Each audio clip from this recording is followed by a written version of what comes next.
এই মুহূর্তে এভাবে প্রত্যক্ষ বা পরোক্ষ হুমকি দিয়ে চাপ সৃষ্টি করে সেই দাবিগুলিকে চেপে দেওয়া যাবে না। 30 দিনে 23 জনের মৃত্যুটাকে যদি বড় করে দেখিয়ে কিছু সাধারণ মানুষকে বোকা বানিয়ে যদি আমাদের আন্দোলনটা আগেনস্টে করা হয়, তাহলে সেটা কিন্তু আমরা মেনে নেব না। বড় বড় দরজায় যাব, মানে স্বাস্থ্য ভবনের দরজা, সিজিওর দরজা বা কোর্টের দরজা, হ্যাঁ, লালবাজারের দরজা, আমরা দরজায় যাব, আমরা ধাক্কা দেব এবং তারপরে চরম হতাশাজনক কিছু একটা শুনবো এবং আমরা ক্ষুব্ধ হব। এই বিষয়টাই এখন আমাদের কাছে অভ্যেসের মতো পরিণত হয়ে গেছে। আমি তো একটা মেয়ে, আমি নিজেও মেয়ের মা। সব সময় চিন্তিত থাকি যে কি হবে না হবে, না পুজোয় এবার আনন্দ ঠিক করতে পারবো না। আমি নিজে কালকে কুমোরটুলিতে গেছিলাম, ওখানকার মৃৎশিল্পীদের একটা মিছিল ছিল, সেখানে তারা দাবি করেছেন, সেখানে তারা স্লোগান তুলেছেন, কুমোরটুলি দিচ্ছে হাঁক, আমার দুর্গা বিচার পাক। আমরা এই অবজারভেশনে হতাশ, ঠিক আছে। এরপরে আমাদের পদক্ষেপ কি হবে সেটা এই প্রিন্টেড ভার্ডিক্টটা পাওয়ার পরে সেটা নিয়ে আমাদের অভিজ্ঞ লয়ার যারা আছেন, আইন বিশেষজ্ঞ, তাদের সঙ্গে কথা বলে এবং সারা বাংলার জুনিয়র ডাক্তারদের সমস্ত কলেজের প্রতিনিধিদের সঙ্গে কথা বলেই আমরা ঠিক করব।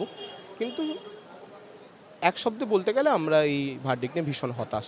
দেখুন, সাধারণ মানুষ তো সবাই যে যার বিচার বুদ্ধি রয়েছে এবং যে কণ্ঠস্বর কিছুদিন আগে একটি রাজ্যের প্রশাসনিক প্রধানের গলায় শোনা যাচ্ছে, সেই কণ্ঠস্বরেই যদি দেশের সর্বোচ্চ তথাকথিত নিরপেক্ষ আদালতের কণ্ঠে শোনা যায়, তাহলে তার ইন্টারপ্রিটেশন কী হয় সেটা সবাই জানেন। আমি এই মঞ্চে দাঁড়িয়ে এটার উপরে আর কোনো কমেন্ট করব না।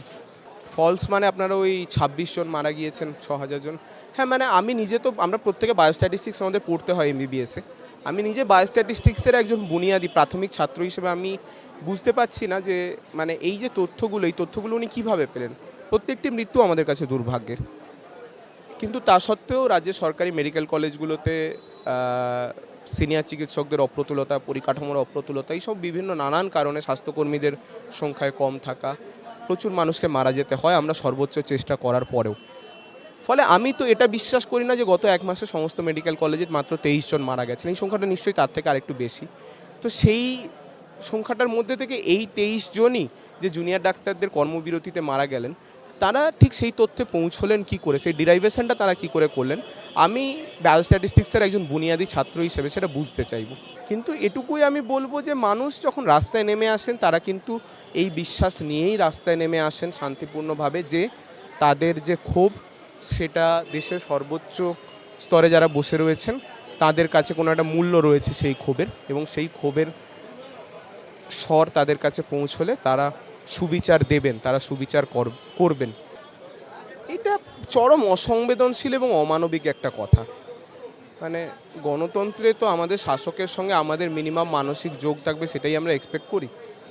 কিন্তু এই কথাটা যেভাবে বলা হয়েছে তাতে মনে হচ্ছে যে সেই ফরাসি বিপ্লবের আগে ফ্রান্সের রানী মারি আন্তোয়ানেট যেরকম বলেছিলেন যে ওরা রুটি পায় না তো কেক খায় না কেন, সেরকমই এরা জাস্টিস পায় না তো পুজোয় আনন্দ করে না কেন। এ রাজ্যের মানুষ যদি সত্যিই ভাবতেন পুজোয় আনন্দ করার কথা, তাহলে আমরা দেখতাম যে মিছিলের ভিড় বাড়তো না দিনের পর দিন, বরং ভিড়গুলো পুজোর মার্কেটিংয়ের জায়গাগুলোতেই বাড়তো। আমরা সেটা দেখছি না। আমি নিজে কালকে কুমোরটুলিতে গেছিলাম, ওখানকার মৃৎশিল্পীদের একটা মিছিল ছিল, সেখানে তারা দাবি করেছেন, সেখানে তারা স্লোগান তুলেছেন, কুমোরটুলি দিচ্ছে হাঁক, আমার দুর্গা বিচার পাক। চলতেই থাকবে, সুপ্রিম কোর্ট একটার পর একটা ডেট দিতে থাকবে, আর আমাদেরকে এইভাবেই মানে অভয়ার মা বাবা বলুন, আমরা সাধারণ নাগরিক বলুন, এইভাবেই কি ফেস করব ব্যাপারটা? আমরা চাইছি বিচার খুব তাড়াতাড়ি হোক। আর আন্দোলন করছেন জুনিয়র ডাক্তাররা, কিন্তু সিনিয়র ডাক্তাররা পরিষেবা ঠিকই দিচ্ছেন। হ্যাঁ, আমরাও তো দেখতে পেলাম সুপ্রিম কোর্ট বলেছেন তাড়াতাড়ি ফিরতে, এবং রাজ্য সরকারও চাইছেন সবাই আন্দোলন তুলে কাজে ফিরতে। এবার দেখা যাক সামনে কি। 23 জন মারা গেছে রাজ্য সরকারের রিপোর্ট, এবং আমরাও মানে কতদূর কি আমাদের জুনিয়র ডাক্তার ভাই বোনেরা ডিসিশন নেবে আমরা বলতে পারছি না। শুনতে পাচ্ছি মিটিং চলছে, মিটিং হলে ওনারা ডিসিশন জানাবেন।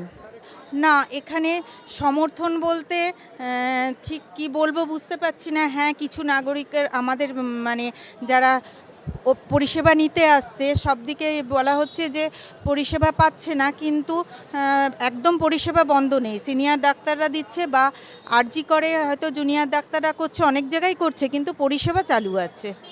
আমরা খুবই আজকের দিনের জন্য আশাহত হয়েছি, কারণ আমরা যেদিন থেকে শুনেছি, প্রথম যখন শুনেছিলাম 5 তারিখে একটা শুনানি আছে, 4 তারিখে আমরা এখানে রাত দখল করে আমরা অভয়ের সামনে দাঁড়িয়ে আমরা ভগবানের কাছে প্রার্থনা করেছি যাতে 5 তারিখে আমরা সুপ্রিম কোর্টের যে শুনানি আছে সেখান থেকে কোনো একটা পজিটিভ কিছু একটা আমরা পাই, ঠিক আছে, রেজাল্ট যাতে শুনতে পাই। কিন্তু সেই 5 তারিখ চেঞ্জ হয়ে আজকে যখন হয়েছে তার শুনানি, আজকে এই 9 তারিখে এসে আজকের যা কিছু সুপ্রিম কোর্টে এখন আমরা যে শুনেছি ওখানে যা শুনানি আজকে হয়েছে, তারপর আবার 17 তারিখ ডেট দেওয়া হয়েছে। তো এই তারিখ পে তারিখ যে ব্যাপারটা সত্যিই যাতে বাস্তবে আর যাতে না কন্টিনিউ হয়, যাতে এই জিনিসটা থেকে আমরা বেরিয়ে আমরা অভয়ার সুবিচার যাতে পাই, তার জন্য এই আন্দোলন যেমনভাবে চলছিল ঠিক সেভাবেই চলবে যতক্ষণ পর্যন্ত আমরা অভয়ার বিচার পাচ্ছি। আর যদি এই যে আজকে আমরা শুনেছি অলরেডি যে সবাই মিলে পুজোয় ফিরুন, উৎসবে ফিরুন, এই উৎসবে ফেরা বা পুজোয় মাতা এটা কিন্তু আমাদের মধ্যে আসছে না এখনও পর্যন্ত, এবং আসবেও না যতক্ষণ পর্যন্ত না আমরা অভয়ার বিচার পাচ্ছি। কারণ আজকে মা আসবেন হয়তো 1 মাস পরে, কিন্তু সেই মায়ের কোল অলরেডি আগেই তার খালি করে দেওয়া হয়েছে। তাই সেই মায়ের সঙ্গে আমরা উৎসবে কী করে মারতে পারি যে মায়ের কোল তার আগেই, পুজো হওয়ার আগেই খালি হয়ে যায়।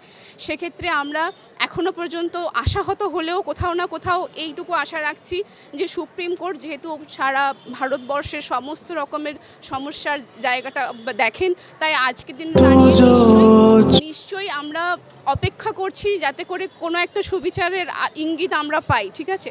তো সেক্ষেত্রে এই আন্দোলন চলছে এবং চলবে। আর এই যে মৃত্যুর যে খবরটা দেখানো হয়েছে, 30 দিনে 23 জনের মৃত্যুর যে ব্যাপারটা, আমরা যদি দেখি আমাদের স্বাস্থ্য দপ্তরের ভেতরের যে পরিকাঠামো, সেখানে ডাক্তার নার্সদের যেটুকু পরিমাণে সংখ্যক থাকা দরকার সেই সকলগুলো কিন্তু পরিমাণ মতো না হওয়ার জন্য এমনিতেই অনেক রোগী মারা যাচ্ছেন সেই পরিষেবা যথেষ্ট পরিমাণে না পাওয়ার জন্য। সেক্ষেত্রে এই 30 দিনে 23 জনের মৃত্যুটাকে যদি বড় করে দেখিয়ে কিছু সাধারণ মানুষকে বোকা বানিয়ে যদি আমাদের আন্দোলনটা এগেনস্টে করা হয়, তাহলে সেটা কিন্তু আমরা মেনে নেব না। তো সেই ক্ষেত্রে সাধারণ মানুষ যারা হয়তো খুব সামনে থেকে হসপিটালের পরিকাঠামো দেখতে পান না, তারা হয়তো এটা ভেবে ভাববেন যে অনেকের কাছের মানুষ হারিয়েছে তাই তারা এটার এগেনস্টে যেতে পারে, কিন্তু এরকম কোনো সিনারিও কিন্তু হসপিটালের মধ্যে হচ্ছে না। আন্দোলন করছি কেন, আপনার এই যে কথাটা শোনার পরেই না আমাদের ভেতর থেকে একটা হাসি আসছে, কেন না ওনারা বিচারটাকে একটা প্রহসনের জায়গায় নিয়ে যাচ্ছেন, ঠিক আছে।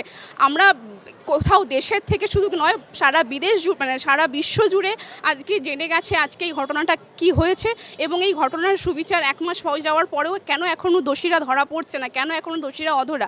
তাই যতক্ষণ পর্যন্ত না দোষীদের ধরা হচ্ছে, তাদেরকে তাদের উপযুক্ত দৃষ্টান্তমূলক শাস্তি হচ্ছে, ততক্ষণ তো এই আন্দোলন চলবেই। তাই আন্দোলন কেন চলছে এই কোয়েশ্চেনটাই খুব বোকা বোকা কোয়েশ্চেন আমার কাছে মনে হয়।